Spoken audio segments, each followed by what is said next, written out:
नमस्कार, मैं हूं नीलू। करते हैं आप खबरों की शुरुआत और सबसे पहले बात करते हैं राहुल गांधी की। तो राहुल गांधी ने एक बार फिर प्रधानमंत्री मोदी पर निशाना साधा है। राहुल ने ट्वीट के जरिए कहा है कि अब मेक इन इंडिया हुआ बाय फ्रॉम चाइना।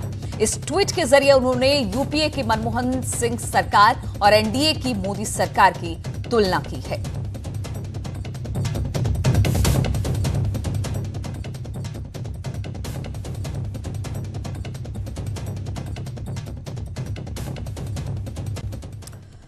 और कानपुर देहात के सर्किट हाउस में ठहरी बीजेपी नेता उमा भारती ने राहुल गांधी पर पलटवार किया है। कोरोना और चीन के मुद्दे पर उमा भारती ने कहा कि राहुल गांधी को परनाना जवाहरलाल नेहरू के वक्त का चीन का इतिहास देखना चाहिए। डीजल पेट्रोल के दामों को लेकर कहा कि इसका जवाब पेट्रोलियम मंत्री देंगे।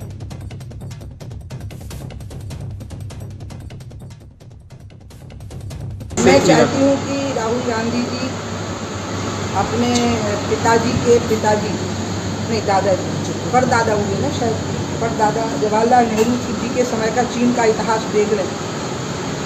जब हिंदी चीनी भाई भाई के नारे लगे थे तो चीन ने ही लगवाए थे और जो हमारे साथ हुआ था। इसलिए इन सारी चीज़ों को समझ कर तो उनको चीन का चरित्र समझना चाहिए राहुल जी को। और जैसे इंदिरा जी ने जब बांग्लादेश के मुद्दे को लेकर पाकिस्तान के साथ वॉर की तो अटल बिहारी वाजपेयी जी जिस तरह से इंदिरा गांधी जी के साथ खड़े रहे थे, इसी तरह से राहुल जी को हमारे साथ होना चाहिए। और उत्तर प्रदेश में कानून व्यवस्था के हालात पर पूर्व सीएम और सपा अध्यक्ष अखिलेश यादव ने ट्वीट किया है। ट्वीट में लिखा कि उत्तर प्रदेश इस समय कोरोना के साथ साथ कानून व्यवस्था की भी बिगड़ती हालत का शिकार है। जिस प्रकार कोरोना टेस्ट डाले जा रहे हैं उसके कारण वास्तविक स्थिति का पता नहीं चल पा रहा है और कोरोना पीक कब आएगा कहा नहीं जा सकता। तो फिर सरकार बताए कि कोरोना पीक से लड़ने की तैयारी वो कैसे करेगी।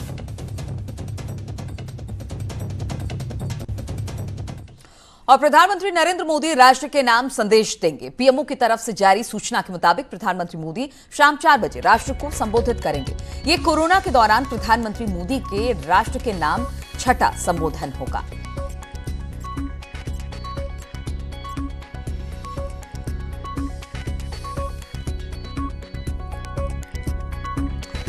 और इसी पर बातचीत करने के लिए अनूप गुप्ता इस वक्त दिल्ली से हमारे साथ जुड़ गए हैं।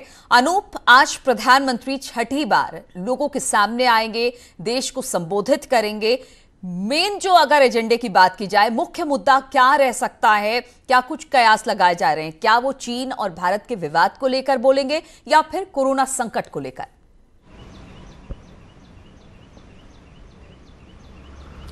देखिए, जाहिर सी बात है कि आज 4 बजे प्रधानमंत्री नरेंद्र मोदी का संबोधन होगा और सबकी निगाहें उस ओर ही होगी।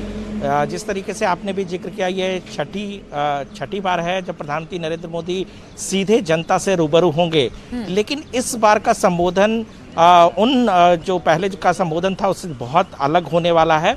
और जो सूत्र बता रहे हैं कि एक बड़ा फैसला या बड़ी घोषणा प्रधानमंत्री नरेंद्र मोदी की तरफ से की जा सकती है। जहाँ तक अनलॉक 1 अनलॉक 2 का सवाल है, ऑलरेडी गृह मंत्रालय की तरफ से अनलॉक 2 की सारी जो गाइडलाइन है वो जारी की जा चुकी है। भारत चीन संबंधों को लेकर वो पहले भी बोलते रहे हैं। कई ऐसे मौके आए हैं जब उन्होंने साफ किया है इस जो तनाव है। तो कुछ अलग आज बड़ा कह सकते हैं कि इसकी संभावना है। प्रधानमंत्री नरेंद्र मोदी उसकी घोषणा कर सकते हैं। इंतज़ार है सभी को। दूसरी बात बता दूं नीलू कि जिस तरीके से चाइना पर एक आर्थिक आघात लगाने का एक प्रयास जो है भारत सरकार की तरफ से शुरू की गई, 59 चाइनीज ऐप को जिस तरह से प्रतिबंध किया गया, एक कह सकते हैं कि प्रधानमंत्री नरेंद्र मोदी कुछ ऐसा आज घोषणा कर सकते हैं कि आत्मनिर्भर भारत की बात जो प्रधानमंत्री नरेंद्र मोदी की तरफ से की जाती है उसको आगे बढ़ाया जा सकता है।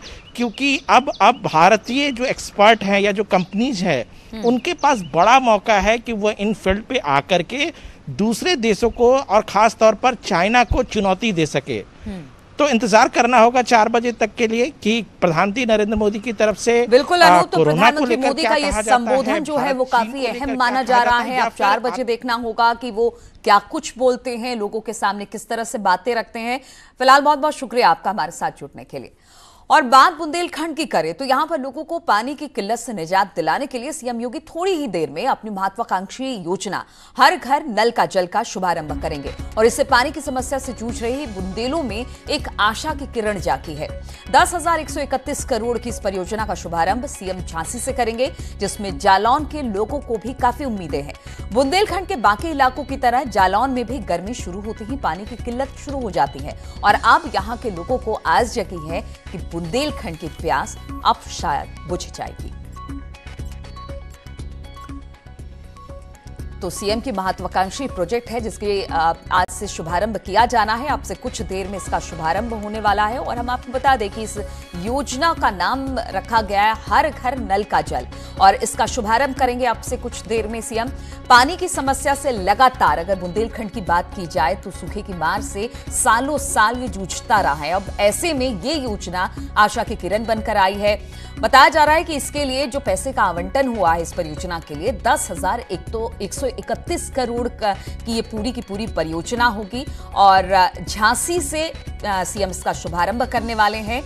खास तौर पर अगर जालौन की बात की जाए तो यहां के लोगों को भी इससे काफी उम्मीद जगी है। बुंदेलखंड के बाकी इलाकों की तरह जालौन में भी गर्मी शुरू होते ही पानी की किल्लत शुरू हो जाती है और यहां के लोगों को अब शायद लग रहा है कि जो पानी की किल्लत की बात वो सब सालों से देखते आ रहे हैं वो शायद अब खत्म हो जाएगी, उनके घरों तक भी अब पानी पहुंचेगा। और झांसी में उत्तर प्रदेश के जल शक्ति मंत्री महेंद्र सिंह ने न्यूज 18 से एक्सक्लूसिव बातचीत के ग्रामीण पेयजल पाइपलाइन योजना बुंदेलखंड के लिए उत्तर प्रदेश सरकार का सबसे बड़ा तोहफा है, ये कहना था जल मंत्री का। दशकों से पानी की त्रासदी झेल रहे बुंदेलखंड के लिए आज का दिन ऐतिहासिक इसलिए होने जा रहा है क्योंकि इस दंश से अगले 2 साल के बाद पूरे बुंदेलखंड को मुक्ति मिल जाएगी। हमारे साथ जल शक्ति मंत्री उत्तर प्रदेश सरकार के महेंद्र सिंह जी इनसे बात करते हैं। मंत्री जी, कई दशकों से बुंदेलखंड ने पानी की त्रासदी झेली है, आज का दिन ऐतिहासिक क्यों होने जा रहा है? देखिए, बहुत बड़ी बात है कि हमारा बुंदेलखंड वीरों की धरती है। रानी लक्ष्मीबाई ने जिस लड़ाई को लड़ा उसके बाद देश आज़ाद हुआ। आज़ादी के बाद से लेकर के अब तक लोग मांग करते रहे कि पीने का पानी मिल जाए, कम से कम पीने का पानी मिल जाए। लेकिन मोदी जी की प्रेरणा से, उनके आशीर्वाद से जल जीवन मिशन भारत सरकार ने जो प्रारंभ किया, हर घर जल योजना को लेकर के माननीय मुख्यमंत्री ने जल जीवन मिशन उत्तर प्रदेश प्रारंभ किया है और उसी के तहत माननीय मुख्यमंत्री योगी आदित्यनाथ जी ने संकल्प लिया कि बुंदेलखंड का सर्वांगीण विकास के लिए हर घर को जल देने की व्यवस्था सुनिश्चित करानी चाहिए। आज एक बड़ी परियोजना, बड़े तोहफे के साथ माननीय मुख्यमंत्री जी यहाँ उस कार्यक्रम का शुभारंभ करेंगे और इसके माध्यम से महोबा, ललितपुर और झांसी के 770 पंचायतों में सीधे नल से जल मिलेगा। पाइप पेयजल योजना प्रारंभ होगी। प्रधानमंत्री ने कहा था यह पाइप पेयजल नहीं, ये पाइपलाइन नहीं बल्कि लाइफ लाइन बुंदेलखंड के लिए होगी। ये बुंदेलखंड के लिए बड़ा तोहफा है, बुंदेलखंड के लिए लाइफ लाइन है, बुंदेलखंड के लिए वरदान है, बुंदेलखंड की सबसे बड़ी योजना है। जो बरसों से उनकी मांग थी उसको पूरा करने के लिए आज योगी आदित्यनाथ जी बुंदेलखंड की धरती पर आ रहे हैं। मंत्री जी, योजना पूरी तरह से अमल में आ जाए, पूरी तरह से अमली जामे पहन ले, ऐसे में क्या समय समय पर इसका निरीक्षण किया जाएगा? क्योंकि बहुत ज़रूरी है। पूरा निरीक्षण किया जाएगा, मॉनिटरिंग किया जाएगा और समय से पहले इस परियोजना को पूर्ण किया जाएगा और हर घर को जल, जो मोदी जी का सपना है, योगी जी का सपना है, उसको साकार किया जाएगा और बुंदेलखंड को पानी पानी कर दिया जाएगा। विरोधी बड़ा कहते हैं कि योगी जी केवल बातें करते, काम नहीं करते, तो ये योजना क्या एक करारा जवाब है? देखिए, पूरे उत्तर प्रदेश में पूरा भारत देख रहा है, आज योगी के काम बोल रहा है चारों तरफ पे और इसीलिए माननीय प्रधानमंत्री जी ने प्रशंसा किया। पूरी दुनिया के अंदर उनकी प्रशंसा हो रही है। आपने देखा केवल बातें नहीं है, बुंदेलखंड एक्सप्रेसवे बन रहा है, हमारा डिफेंस कॉरिडोर बुंदेलखंड में बन रहा है, पाइप पेयजल प्रारंभ होने जा रहा है, राम सर्किट प्रारंभ हो चुका है, बुंदेलखंड को पर्यटन क्षेत्र घोषित किया गया है, बन रहा है, चौतरफा विकास हो रहा है। इसलिए सर्वांगीण विकास के साथ माननीय योगी जी आगे बढ़ रहे हैं और उसी के तहत आज यहाँ बुंदेलखंड की झांसी की पवित्र भूमि पर आ रहे हैं। उनके कर कमलों के द्वारा आज यहाँ पर बड़ी परियोजना का शुभारंभ किया जाएगा जिससे हर घर को नल से जल मिलेगा। तो फिलहाल मंत्री जी का कहना है कि ये पाइपलाइन नहीं, लाइफलाइन योजना है। पीएम के सपने को फिलहाल मुख्यमंत्री जी आज साकार करने बुंदेलखंड आ रहे हैं और आज का दिन पूरी तरह से ऐतिहासिक इसलिए हो गया है क्योंकि 10 करोड़ 131 लाख की योजना फिलहाल आज आ रही है। अश्विनी मिश्रा, न्यूज 18, झांसी। और जल मिशन के तहत हुए हर घर नल से जल कैसे पहुंचेगा, इस डीपीआर को बनाने वाले कंसल्टेंट से बातचीत की न्यूज 18 संवाददाता ने। पूरे बुंदेलखंड की बात करें तो क्या पूरे बुंदेलखंड का डाटा है आपके पास, कितने गांव पुलिस स्कीम में आ रहे हैं? सर हमने झांसी का ही बनाया है प्रोजेक्ट रिपोर्ट, तो हमारे पास केवल झांसी का मिल जाएगा और दूसरे कंसल्टेंट के लिए हमारे कंसल्टेंट हैं वो आपको तो डाटा। पानी का स्रोत कहाँ से लाएंगे, क्योंकि अगर आप पाइप डाल देंगे तो पानी का स्रोत क्या बनाया आप लोगों ने? पानी का स्रोत ये है ना सर, ये जो डैम बने हुए हैं यहाँ पे हमने फिजिबिलिटी चेक की, गर्मियों के जो पीक टाइम रहता है, जब सबसे ज़्यादा गर्मी रहती है और सबसे ज़्यादा पानी कम हो जाता है, उस टाइम पे हमने चेक किया है, उस समय पानी था। प्लस हमने 10 ईयर का डेटा निकाला है, जो इरिगेशन डिपार्टमेंट उससे 10 ईयर का डेटा निकाला है, हमारे जो डिपार्टमेंट के लोग हैं उन्होंने निकालवाया वहाँ से, और उसमें देखा कि कौन सा सोर्स सबसे अच्छा रहेगा, कहाँ से अपन स्कीम ले सकते हैं, उस स्कीम से कितनी गाँवों को हम कवर कर सकते हैं, वो सारी चीज़ें हमने सर्वे में देखी, उसके बाद एनालिसिस किया, उसके बाद फिर हमने सोर्स सेलेक्ट किया है। तो क्या ग्राउंड सरफेस वाटर या जो अंडरग्राउंड वाटर है क्या उसको भी लिया जाएगा? नहीं, इस झांसी स्कीम में अंडरग्राउंड वाटर नहीं लिया जाएगा। तो दावा क्या कर रहे हैं आप, 2 साल में पूरी हो जाएगी, लोगों को पानी मिलेगा नल से? जी सर, तो चलिए, ये दावा है प्रोजेक्ट मैनेजर का इस पूरे प्रोजेक्ट के। उनका कहना है कि जो मुख्यमंत्री इस योजना का शिलान्यास करेंगे उसके तहत उन्होंने पूरा एक खाका तैयार किया है, पूरा रोड मैप तैयार किया है, और मुख्यतः जो डैम होंगे वो पूरे इस परियोजना का स्रोत होंगे पानी का, जो हर घर में नल से जल पहुंचाने का। अश्वनी मिश्रा, न्यूज़ 18, झांसी। और महोबा में काशीपुर के ग्रामीणों ने जल जीवन मिशन की महत्वाकांक्षी योजना को लेकर प्रधानमंत्री मोदी और सीएम योगी को धन्यवाद दिया। आज कम से कम मैं 60-65 वर्ष का हो गया, मैंने आज तक पानी का भी यानी कुछ नहीं बड़ी परेशानी होगी, मगर आज इतनी सरकार अच्छी आई कि पानी की सुविधा घर घर में कर रही। हमको बहुत अच्छी खुशी है, आप लोग सब लोग आए हो हमारे लिए, हैं गरीब आदमी के लिए पानी की व्यवस्था करने के लिए, तो सही है। हम कहीं बाहर नहीं जाएंगे पानी भरने, हमारे घर में पानी आना चाहिए, हमारी बंग में बेटियां सुखी रहें। और इसी पर बातचीत करने के लिए, क्योंकि हर घर जल हो नल से, इस तरह की बातें निकलकर सामने आ रही है। इस योजना का शुभारंभ अब से कुछ देर में सीएम भी करने वाले हैं। अश्वनी मिश्रा झांसी से हमारे साथ जुड़ गए हैं, क्योंकि पूरे बुंदेलखंड को इससे कवर किया जाएगा। अश्वनी, अगर पूरे बुंदेलखंड की बात की जाए, सालों से हमने देखा है कि पानी की समस्या से बुंदेलखंड जूझता रहा है, सूखे की मार झेलता रहा है, और अब ऐसे में जो ये महत्वाकांक्षी परियोजना सीएम की है, इसका शुभारंभ होने वाला है। लोगों में किस तरह की प्रतिक्रिया इसको लेकर? देखिए, बुंदेलखंड जिस तरीके से सूखे की त्रासदी और पेयजल के संकट से जूझा, उसके बाद जो आज योजना का शुभारंभ मुख्यमंत्री योगी आदित्यनाथ करने जा रहे हैं, कहीं ना कहीं बुंदेलखंड के लोगों के लिए बहुत बड़ी सौगात है। जल शक्ति मंत्री से हमारी बात हुई थी, उनका एक कहना था कि पीएम का कहना है कि ये पाइपलाइन योजना नहीं, ये लाइफलाइन योजना बुंदेलखंड के लिए साबित होगी। और ये सही भी है, जिस तरीके से लोगों को पानी के लिए जूझना पड़ता है, कई किलोमीटर दूर पैदल चलना पड़ता है एक बूंद पानी के लिए, वो कहीं ना कहीं अब ये दूर होने का समय आ गया है। अब से कुछ ही देर के बाद मुख्यमंत्री योगी आदित्यनाथ उतरेंगे चिरगांव में, जहां पर वो पाइपलाइन पेयजल योजना का शुभारंभ करेंगे। तकरीबन 10,131 करोड़ की जो योजना है, प्रथम चरण में 3 जिलों में काम होगा, जिसके लिए 2185 करोड़ रुपए की लागत आएगी। तो कहीं ना कहीं जो बुंदेलखंड के लोग हैं वो बहुत खुश हैं। उनका ये कहना है कि वो इस पल का बहुत बेसब्री से इंतजार कर रहे थे। बुंदेलखंड के लोग बड़े आश्वासित है कि अब उनके घर में भी नल से जल आएगा, जो एक बड़ी बात है। लेकिन हमने देखा कि बुंदेलखंड में ऐसा नहीं है कि हर साल जब भी बजट का आवंटन होता है तो बुंदेलखंड के लिए अलग से, और खास तौर पर सूखे की मार झेल रहा बुंदेलखंड, इसके लिए पानी की समस्या से जूझता रहा है। इससे पहले भी कई परियोजनाएं बनी, लेकिन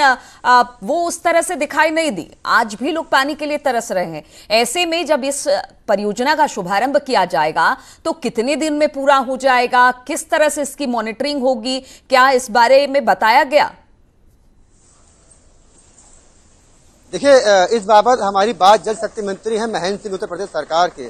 मैंने उनसे एक सवाल पूछा था कि लगातार जो योजनाएं बड़ी बड़ी बनी है पानी को लेकर के, वो कहीं ना कहीं समय से पूरी नहीं हो पाई है। तो उनका इस बार यह कहना है कि ये जो परियोजना है, जो योजना बनाई गई है, इसका समय समय पर जो अधिकारी हैं, जो जिम्मेदार लोग हैं, वो निरीक्षण करते रहेंगे। स्वयं महेंद्र सिंह खुद आके निरीक्षण करते रहेंगे।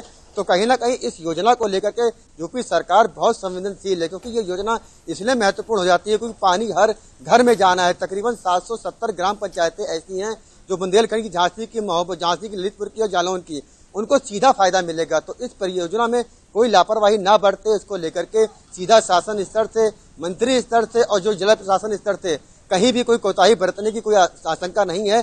तो फिलहाल हर मामले में हर क्षण की निगरानी की जाएगी, क्योंकि ये उत्तर प्रदेश सरकार की बहुत ही ज्यादा महत्वाकांक्षी योजना है। इसमें सीधा पीएम का सपना जुड़ा था, जो आज साकार होगा, तो कहीं ना कहीं मुख्यमंत्री योगी आदित्यनाथ जो मैराथन प्रयास हैं पानी को लेकर के बुंदेलखंड में, उसमें अब कोई कोताही नहीं बरती जाएगी। यह योजना अब जरूर 2 साल के अंदर अपनी जमीन पर आएगी, धरातल पर दिखेगी और लोगों को, जो बुंदेलखंड के जो लोग हैं जो घरों में पानी चाहते हैं नल से, तो कहीं ना कहीं वो साकार होगा, जिसके लिए अब बहुत ही सख्त आदेश ये दिए गए हैं कि आज से इस योजना का शुभारंभ हुआ है, तो ये जो अब तक अंत स्वरूप में ना आ जाए, इसको लेकर के हर एक तरह से तो कहा जा सकता है बुंदेलखंड की प्यासी धरती और वहां के लोगों को बहुत समय से पानी का इंतजार था कि उनके घरों में भी नल से पानी आए, और आज ये महत्वाकांक्षी प्रोजेक्ट है, उसकी शुरुआत सीएम के हाथों होने।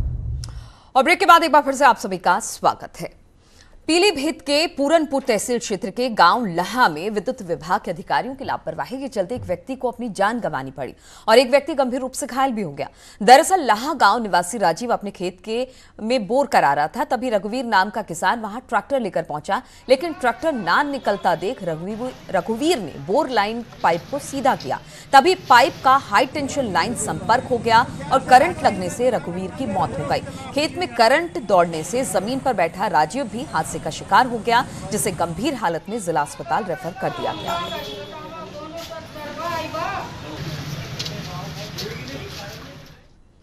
सहारनपुर में पूर्व ब्लॉक प्रमुख को नशे में गाड़ी चलाना भारी पड़ गया। दरअसल नशे में धुत पूर्व ब्लॉक प्रमुख ने नौरंगपुर गांव में एक मकान में अपनी गाड़ी से टक्कर मार दी। इस हरकत से नाराज महिलाओं ने पूर्व ब्लॉक प्रमुख मुल्की राज सैनी की पिटाई कर दी। पूर्व ब्लॉक प्रमुख की पिटाई का वीडियो सोशल मीडिया पर अब वायरल हो रहा है। तस्वीरें थाना बिहारीगढ़ इलाके की है।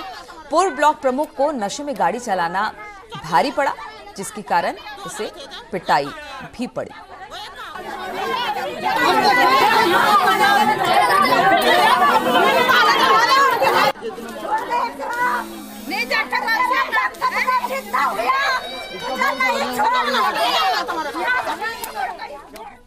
और पीलीभीत के पूरनपुर क्षेत्र के गांव शेरपुरा में हरदीप सिंह नाम के किसान पर कुछ लोगों ने पुरानी रंजिश के चलते जानलेवा हमला कर दिया। आरोपी असलहे लेकर खेत में पहुंचे और हरदीप सिंह के साथ मारपीट करने लगे। गांव के लोगों ने मौके पर पहुंचकर किसान को बचाया। पुलिस ने मौके पर पहुंचकर 2 लोगों को गिरफ्तार कर लिया है। वहीं मौके से एक राइफल और तमंचा भी बरामद किया गया है। खेत में काम कर रहा था और सामने घर है सर केसर सिंह, सतनाम सिंह और बरगढ़ सिंह का सर, और इन लोगों ने मुझे और इनके साथ कुछ अज्ञात बंदे थे, उन लोगों ने मुझे कारों से डंडों के साथ सर मेरे ऊपर हमला कर दिया सर। और ये मुझे खेत में से वहाँ खींचते हुए मारते हुए सर अपने घर पे ले आए। घर पे आके सर इन लोगों ने मुझे रस्सी से बांध के खूब पीटा और इस घटना की जानकारी गाँव वालों को हुई। गाँव वाले सर मुझे बचाने के लिए आए, उन लोगों ने मुझे आके सर छुड़वाया। और लूट का विरोध करने पर बदमाशों ने 2 युवकों को गोली मार दी। दोनों युवकों को जिला अस्पताल में भर्ती करा दिया गया है। एटीएम में 3 लाख रुपए जमा कराने पहुंचे थे। ये लोग प्राइवेट कंपनी के कर्मचारी थे, जिनके साथ लूट का प्रयास किया बदमाशों ने। लूट में असफल होने पर बदमाशों ने फायरिंग की। कैश फिलहाल तो सुरक्षित बताया जा रहा है। बदमाशों को पकड़ने एक राहगीर भी दौड़ा, रमाकांत यादव जिसका नाम था। बदमाशों ने सिर में उसके भी गोली मारी है। फतेहपुर थाना के पटहटिया इलाके का ये पूरा मामला बताया जा रहा है। आपको बता दें कि आज सुबह संतोष चौरसिया, जो कि एक प्राइवेट कंपनी का कर्मचारी है, सुबह एटीएम में पैसा जमा करने आया था। इतने में 2 बाइक सवार बदमाश आकर रुपए से भरा बैग छीनने लगे। लूट का विरोध करने पर संतोष को गोली मारकर वहां से फरार हो गए। घटना के बाद एसपी समेत भारी पुलिस बल मौके पर मौजूद है। मामले की पड़ताल चल रही है। वहीं एएसपी पूर्वी सुरेंद्र द्विवेदी का कहना है कि 2 लोगों को गोली लगी है, इलाज कराया जा रहा है और इस पूरे मामले की अब छानबीन की जा रही है।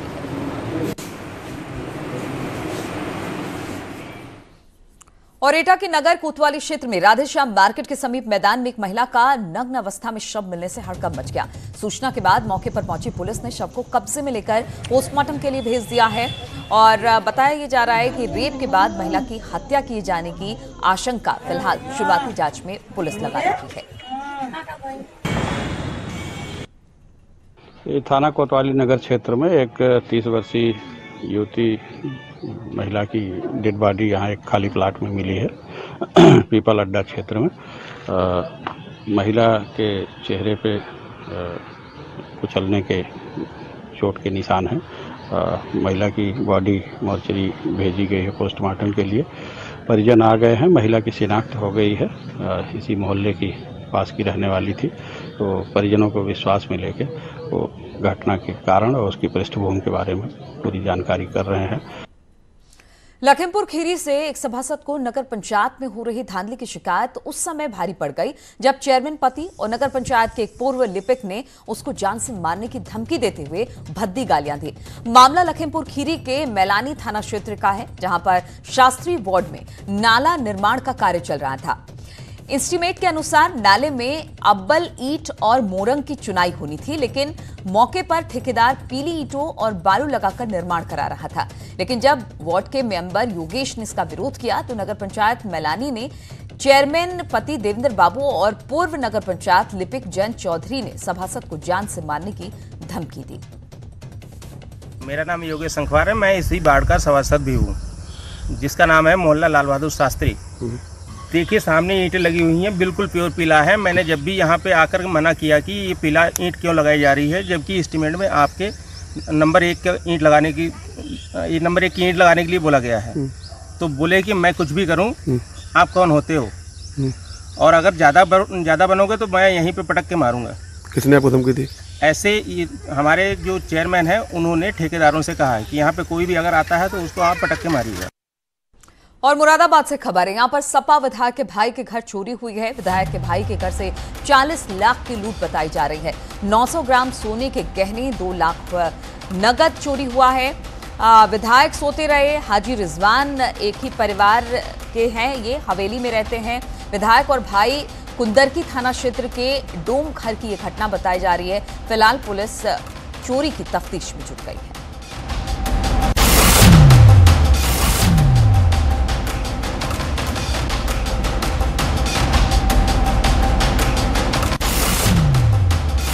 और गोंडा से खबर है, यहां पर नोडल अफसर ही कोरोना पॉजिटिव निकल गए हैं। गोंडा के कोविड नोडल अफसर आईएएस श्रीकांत मिश्रा शासन से नामित कोरोना प्रभारी कोरोना संक्रमित निकल गए हैं। उन्नाव विकास प्राधिकरण के वीसी हैं श्रीकांत मिश्रा। फिलहाल प्रशासनिक अमले में अब इसको लेकर हड़कंप मच गया है।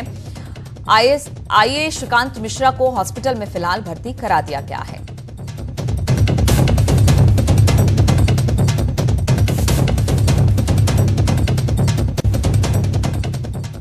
और आगरा में मानसून की बारिश के साथ ही कोरोना काल में सब्जियों के दाम आसमान पर पहुंच गए। 15 से 20 रुपए किलो बिकने वाला टमाटर अब 60 से 70 रुपए किलो बिक रहा है। इसी तरह तुरई के दाम में भी 20 रुपए किलो का इजाफा हुआ है, अब ये बढ़कर 40 रुपए किलो हो गया है। अचानक सब्जियों के दाम आसमान पर पहुंच जाने से ताजनगरी के लोगों का बजट बिगड़ गया है। सब्जी मार्केट में लगे ठेलों पर टमाटर की मौजूदगी कम ही दिखाई दे रही है।